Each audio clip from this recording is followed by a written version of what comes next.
nationally and internationally, actually, and they've all been totally supportive. I've been really heartened by the response to it. Wendy, I was horrified to discover my son, then aged 11, playing this game when I saw what it was about. Not this particular game with the sex scenes, but the original game, which was just largely violent. And he said, Dad, it's just a game. We can understand it's just a game. It's not real life. And I have to say, he's grown up a nice lad. I'm sure he has, but that may not be the case for all children. We've known for many years that children imitate violent and aggressive behaviour and they copy obscene language. And we've known that since the early 60s when Albert Bandura carried out his Bobo doll experiments, which you can see on YouTube. They've been replicated many, many times. What's more worrying about violent video games is that children aren't just observing them, they're participating in sometimes violent and very cruel behaviour. In some, they're expected to inflict torture on victims, and that they're also rewarded for doing this by scoring points.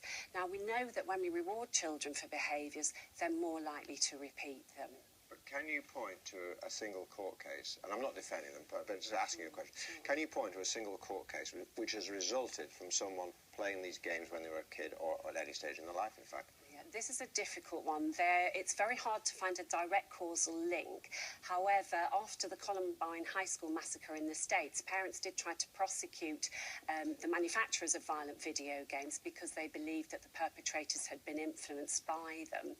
It is difficult because of the problems of carrying out a long-term study on real-life subjects. However, a meta-analysis of all the research indicates that there is a small but significant correlation between the number of hours that children spend participating in violent video games and levels of adolescent violence. Would you like this particular game banned? No. As far as adults are concerned, they can be discerning, they can decide whether they wish to play it or not. It's really an awareness raising. The parents don't naively believe that these are simple, innocent games with a little chasing going on. They're much worse than that, and their effect, as Wendy's just described, I think will be quite far-reaching. It is at the very least a very good talking point. Thank you both for coming in. Thank you.